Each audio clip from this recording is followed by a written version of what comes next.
कोई भी एग्जाम 1 साल के अंदर कोई भी वैकेंसी आप फिल करके दे सकते हैं, लेकिन आप नहीं देना चाहते क्योंकि आप जानते हैं कि अगर इन्हें हमने फिल कर दिया ना तो हमारे झंडे और बैनर लगाने कोई नहीं आएगा। वो इस बात को बहुत अच्छे से जानते हैं कि कोई अगर हमारा युवा आज का पढ़ा लिखा अगर समझदार हो गया तो हमारे रैलियों में झंडे और बैनर लगाने कोई नहीं आएगा। ये उनकी सबसे बड़ी पॉलिसी है, वो इसी पे काम कर रहे हैं। कल मोदी जी कल आए तो कह रहे हैं कि नहीं प्राइवेटाइजेशन बहुत अच्छी बात है, होना चाहिए। तो अगर हम पकौड़े लगाएंगे और ये चाय बेचेंगे तो हमें पैसे की भी जरूरत नहीं रही, क्योंकि हम इन्हें चाय दे देंगे, ये हमें दूध दे देंगे, तो पैसे की भी जरूरत नहीं रही। अब जब वो कह रहे हैं कि घर पे जाके पकौड़े लगाओ तो फिर हम BSc और MSc आप क्यों इतनी डिग्रियाँ कर लेना, आप उन्हें बंद कर दीजिए। आप केवल बोल दीजिए क्लास 8 तक पढ़िए, उसके बाद आप पकौड़े लगाइए। तो फिर आप प्रधानमंत्री क्यों बने? जब चाय बेचना इतना अच्छा था तो आप प्रधानमंत्री क्यों बने?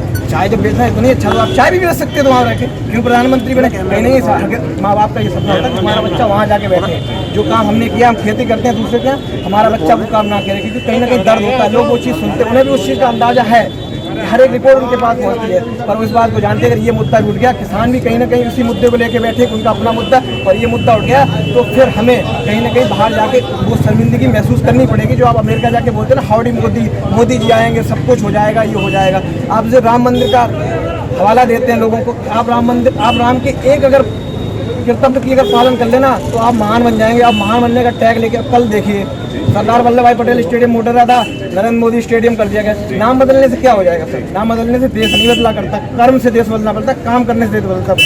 हमारे लिए आप खड़े हो गए तो एक बार हमें भी लगेगा चल मोदी जी हमारे लिए, हमारे होने से आप हो, आपके होने से मैं नहीं हूँ, या मेरे जो भी भाई खड़े हैं आपके होने से नहीं, हमारे होने से आप हैं। आज आप हैं, कल कोई और आएगा वहाँ पे। तो ये सत्ता का मोह, ये लालच अभी जो उनके अंदर है ना, ये कहीं ना कहीं एक दिन खत्म हो जाएगा। कोई परमानेंट नहीं है वहाँ पे, कोई परमानेंट कभी नहीं बैठा रहेगा। लेकिन जो सरकार तो ये कहती है कि मतलब आज देश जो है एक मजबूत हाथों के अंदर है। ऐसे सरकार को इसलिए लगता है कि वो उन्हें पता है ना कि हम इस समय देश चला रहे हैं। इस समय आप देश में कोई भी चीज़ देख लीजिए, केवल 2 लोग इस समय सत्ताधीश बन के बैठे हैं, अमित शाह जी और नरेंद्र मोदी जी। वो हाँ मानता हूँ कि आप बहुत अच्छा कर सकते थे, लेकिन आप नहीं कर पाए। आपने हमें 7-8 साल निकाल दिए, 2024 का फिर आने वाला है। आप फिर वही काम कर रहे हैं कि बस केवल लालच दे रहे हैं। वो कहीं ना कहीं दिखाने की कोशिश कर रहे हैं कि हम बस तुम्हें दे रहे हैं रोजगार, देखो हो जाएगा। देखो कागजों की बातें बहुत अच्छी लगी, संबित पात्रा जी आके बोलते देखो ये कागज, तो केवल कागज लेके दिखाना चाहते लोग। कागज पे सर सारी कार्रवाई बहुत अच्छी चलती है, मैं भी कागज पे लिख के दे सकता हूँ, सारी नौकरियाँ फिल हो गई हैं। सर ग्राउंड अगर लेवल पे आप देखोगे तो कहीं कुछ नहीं हो रहा है। जिस तरीके से कंगना रनौत हो गए, अमिताभ बच्चन हो गए, सचिन तेंदुलकर हो गए, हर एक मुद्दे को लेकर ट्वीट करते हैं, तो क्या कारण है कि आज स्टूडेंट मुद्दों को लेकर वे ट्वीट नहीं कर रहे? सर जब छोटी चीजें हो रहा है ना तो बड़े लोग उस पर दिखा नहीं करते। बड़े लोग हमेशा शोषण होता रहा है, छोटे मुद्दे और छोटे लोगों का शोषण पहले भी होता रहा, आज भी होता रहा और आगे भी होता रहेगा। ये कभी बदलने वाला, इसीलिए ये इंडिया देश है, ये अमेरिका इसीलिए कभी नहीं बन सकता ना। और गलती हमारी लोगों भी है। मोदी जी साफ साफ कह के आए, बार बार उन्होंने उस चीज़ को कहा कि देखिए उन्होंने पहले ही चौकीदार लगाया, उन्होंने अपना पहला ही बता दिया कि मैं क्या हूँ, लेकिन फिर भी लोगों ने वोट किया।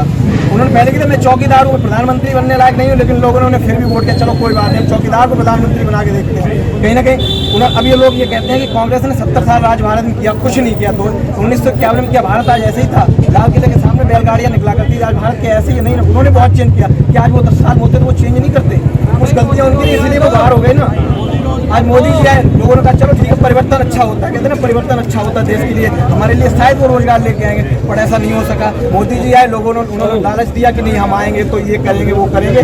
लोगों ने कहा चलो ठीक है ये कुछ आएगा नया करेगा, देखते हैं कर सकते हैं। तो मोदी जी आए, फिर वही आप भी आए, वो भी आए, वो सब एक ही जैसे। हमें कहीं ना कहीं वो लाइन में लगने की आदत हो गई है कि हम हमेशा लाइन में लगे रहे, और आज भी लगे और कल भी लाइन में लगे रहेंगे। मैं आपको दिखा दूं कि मेरे पीछे तमाम साथी हैं, तमाम स्टूडेंट हैं, वो बच्चे हैं। रवि जी रुकिए, जो तमाम स्टूडेंट और तमाम बच्चे हैं, आज इनके चेहरों पे, इनके आंखों के अंदर वह चमक नजर आती होगी, देश के भविष्य की नजर आती होगी। IAS, IPS, डॉक्टर, इंजीनियर, तमाम सपने यहाँ पर लेकर आते हैं, और आज तमाम सपने यहाँ पे टूटते भी जा रहे हैं, क्योंकि यहाँ जो PG हुआ करते थे वह भी खाली होते जा रहे हैं, कोचिंग इंस्टीट्यूट तक खाली होते जा रहे हैं। उसका एक बहुत बड़ा कारण है कि रोजगार नहीं मिल रहा, और स्टूडेंट्स ने रोजगार को मुद्दा बनाया और उन्होंने अपनी बात को पहुँचाने का ट्विटर माध्यम से इस्तेमाल किया, और उन्होंने इस बात को रखा कि मोदी जी रोजगार दीजिए। तो आज तमाम जो देश मोदी रोजगार दो, मोदी रोजगार दो।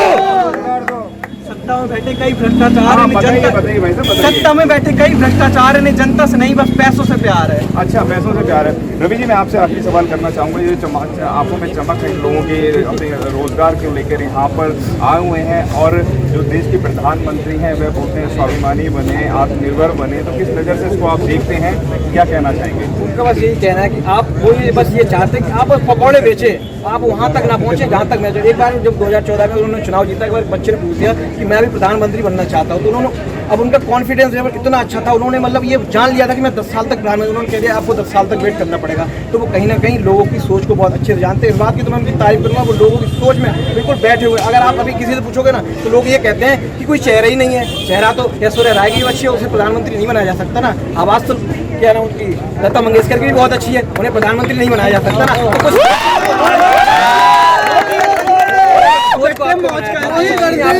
आपकी आंखों में चमक देखी थी हमारे लिए, आपकी आंखों में कुछ चमक देखी थी हमारे लिए। किस चमक की बात आप कर रहे हैं, और क्या चेहरा देखा था, क्या आपने नूर देखा था, क्या आवाज़ देखी थी जो आपको लगा कि देश का प्रधानमंत्री सिर्फ और सिर्फ प्रधानमंत्री नरेंद्र मोदी होने चाहिए? उनकी आवाज में वो दम थी, वो कहते थे इस बात को कि भाई और बहनों मैं आपको रोजगार दूंगा, आपको करोड़ रोजगार दे के जाऊंगा। पर कहीं ना कहीं उनकी वो कहते हैं ना केवल बातें ही होता हैं, कुछ बातें केवल अखबारों में अच्छी लगती हैं, कुछ किताबों में अच्छी लगती हैं, बस जमीन को उतर नहीं पाती हैं। वही एक मोदी जी ने करके दिखा दिया कि बस बातें आती हैं, बातें चली जाती हैं, कसमें वादे प्यार वफा का बातें हैं, बातों का।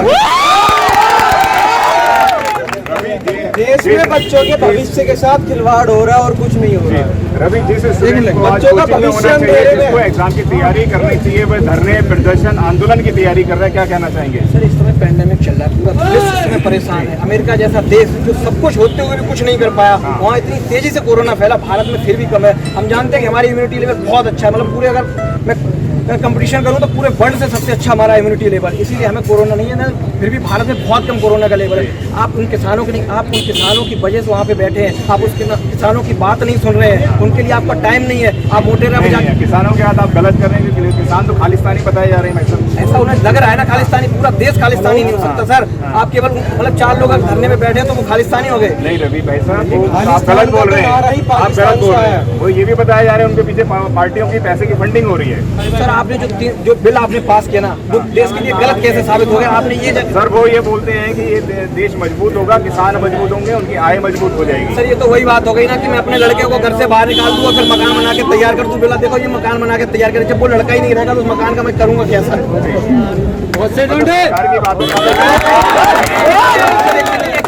यकीन तो आप दिला सकते हैं ना लोगों को, आप वो काम कर दीजिए ना, यकीन खत्म हो जाएगा, कल धरना खत्म हो जाएगा। आप उनकी भी कुछ बातें मान लीजिए, वो आपकी कुछ बातें मान लेंगे, लेकिन ना ये बात अब तो अहम की बात आ गई ना कि मैं झुक नहीं सकता क्योंकि मैं देश का प्रधानमंत्री हूँ। ये सब सत्ता का मोह लालच आ चुका है, कुछ समय बाद है, आज हो कल नहीं रहोगे, क्योंकि सत्ता का तो मत किसी को नहीं रहा।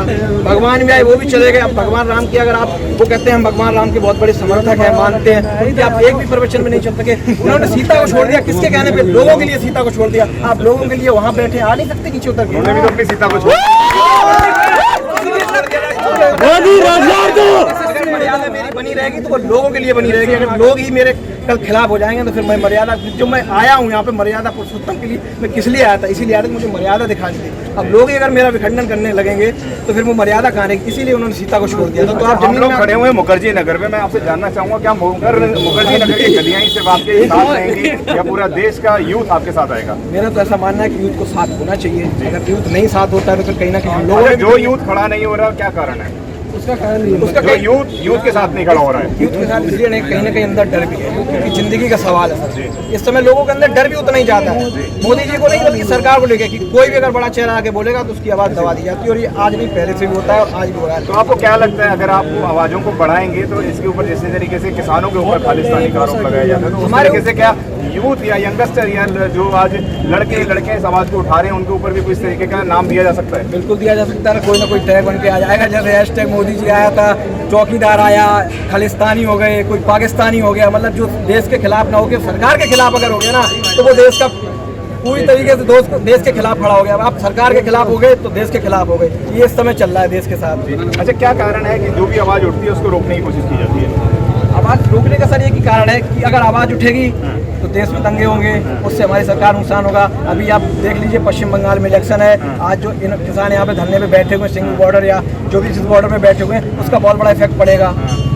वो जानते हैं इस बात को कि अगर ये चलता रहा ना तो हमारे अंदर जो हम जो सोच रहे हैं ना उनका इस समय वो हिटलर जैसा तानाशाह बनना चाहते हैं। इस समय मेरा राज हो, मैं जिस तरफ आवाज़ कर दूँ वहाँ फिर कोई खड़ा ना रहे और कोई बैठा ना, मैं जैसा बोल दूँ लोग वैसा काम करें, तो वो बहुत खुश हैं। क्योंकि सर विरोध किसी को पसंद नहीं होता है, आप विरोध नहीं कर सकते। अगर मैं सर्वश्रेष्ठ अगर बन के आया हूँ तो आप मेरा विरोध नहीं कर सकते। रावण को ये बात भी पसंद नहीं थी तो मेरा विरोध कैसे कर सकता है, इसलिए उन्होंने ये कहा था कि मनुष्य में नहीं मार सकता, उसने उसे भी छोटा समझ लिया। मोदी जी ने भी हम लोगों को छोटा समझ लिया है। 2024 में अगर अल्लाह ताला ने सब कुछ सही कहा तो 2024 में बहुत कुछ ऐसा हो जाएगा कि नहीं रहेगा ये जो अभिमान आ गया ना कि मैं ही हूँ, मैं ही रहूंगा, ये कभी नहीं रहेगा। ऐसा किसी के अच्छा, साथ आप नहीं इतनी सारी बातें कर रहे हैं तो आपको डर नहीं लगता? नहीं सर, डर नहीं लगता। क्यों नहीं लगता? अरे सर होगा, अब कोई बात है, अब जब आया हूँ इसीलिए कि अगर जलना है तो लोग जलेंगे लोगों के लिए सर। तो अच्छी बात है। अब वो जो होगा वो देखा जाएगा, क्योंकि भगवान से बड़ा कोई नहीं हो सकता ना।